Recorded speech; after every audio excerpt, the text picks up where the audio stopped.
네, 오늘은 지난 시간에 이어서 브랜딩 불변의 법칙 2부인 인터넷 브랜딩 불변의 법칙을 가지고 강의를 하겠습니다. 네, 일단은 첫 번째로 양자택일의 법칙인데요. 인터넷은 사업이 될 수도 있고 매체가 될 수도 있지만 두 가지 모두가 될 수는 없다라고 얘기를 하고 있어요. 델 같은 경우에는 이제 이런 오프라인에서 판매를 하다가 점점 인터넷으로 판매를 하기 시작을 해서 인터넷을 사업으로 돌려서 지금은 굉장히 많은 큰 수익을 올리게 되었고, 지금은 대부분이 인터넷으로 주문을 하게 된 그런 대표적인 사례라고 볼 수 있습니다. 그래서 이제 생각을 해봐서 어떤 것이 인터넷에서 통하고 어떤 것이 인터넷에서 통하지 않을까 이런 질문을 해본 다음에, 인터넷에서 통할 것 같은 경우는 이제 사업으로 될 수도 있고, 인터넷에서 통하지 않을 것 같은 경우는 매체가 될 수 있다라고 이렇게 말을 하고 있어요. 그러면 어떤 것이 매체가 되고 사업이 될 수 있는지 정리를 해보면, 이쪽에 있는 이런 질문에 해당이 되는 것은 인터넷이 매체가 되는 것이고요. 저쪽으로 보이는 것들은 사업이 될 수 있는 그런 형태예요. 브랜드가 유형인가 무형인가를 봐서, 만약에 유형 같은 경우는 은행 같은 경우나 뭐 보험이나 증권 중개 그런 사업 같은 경우는 이제 실시간으로 굉장히 빠른 정보나 이런 것들을 사람들이 계속 체크를 해볼 수 있어야 하기 때문에 인터넷이 사업으로 될 수가 있다라고, 그거에 맞다고 얘기를 하고 있고요. 또 브랜드가 패션과 관련이 있다면, 예를 들어서 뭐 구두 같은 것이 있다면 사람들이 지금 현재 구두를 판매하고 있는 대표적인 그런 사이트가 없어요. 그게 왜 그러냐면, 사람들은 이런 패션에는 신어보고 직접 만져보고 오프라인에서 보고 그렇게 사는 것을 만족스러워하기 때문에 인터넷을 이용해서 사업을 이루기까지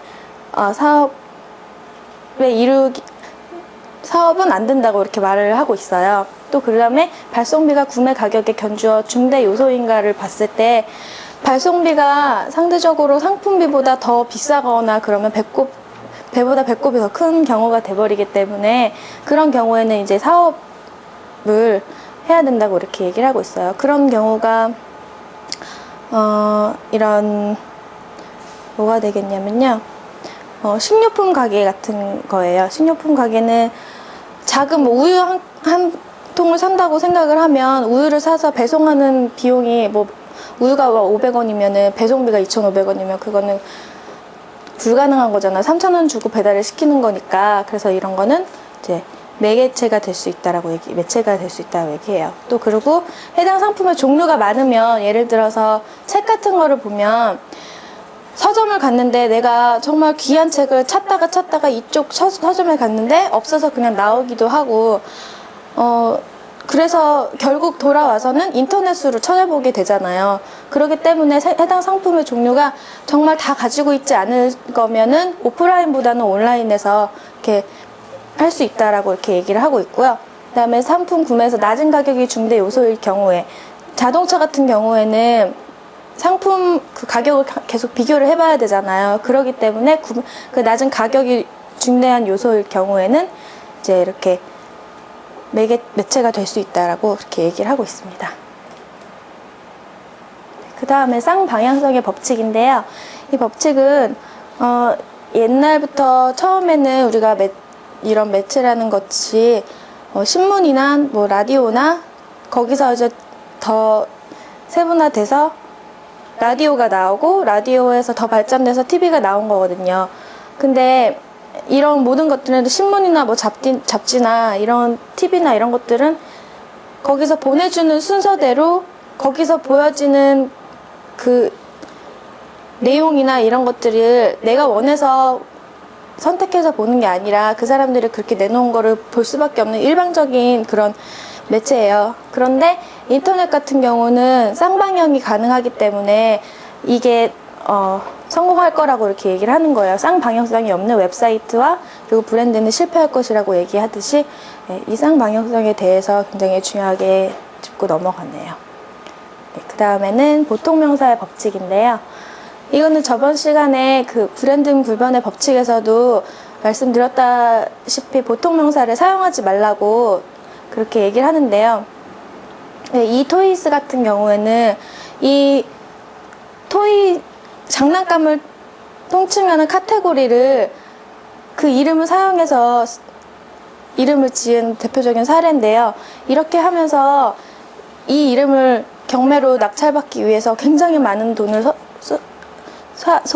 소비를 했다고 해요. 그런데 결국 이거는 어떤 한 카테고리를 얘기하는 것이지 소비자한테 이런 토이즈라는 게 그 홈페이지에 그런 이미지를 받는 게 아니고 그냥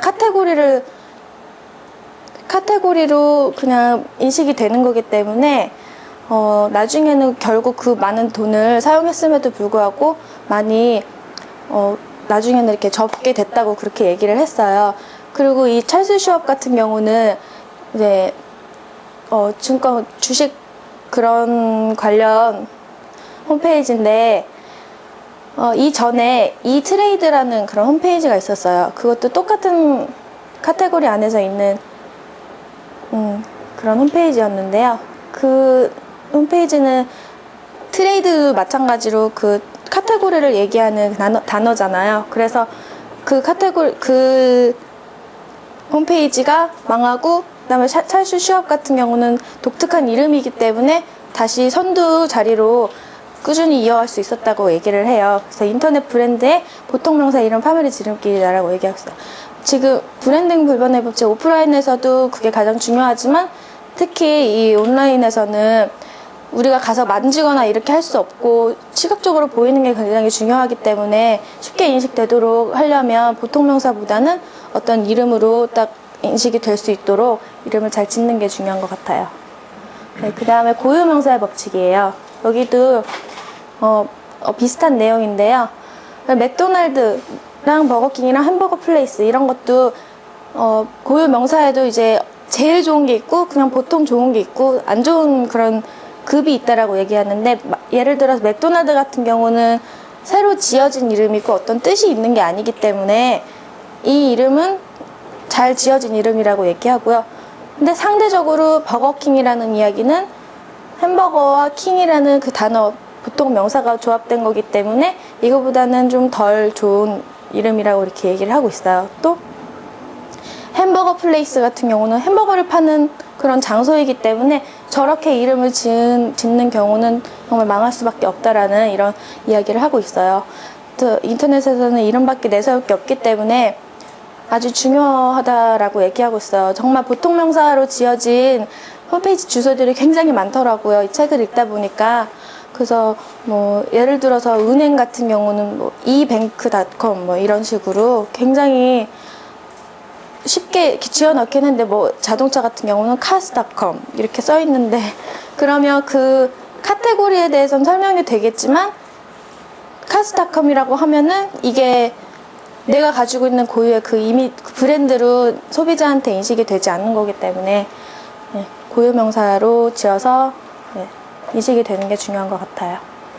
그래서 이런 명사들을 이름을 잘 지으려면 첫째 짧아야 하고 둘째 단순해야 된다고 얘기를 하고 있어요.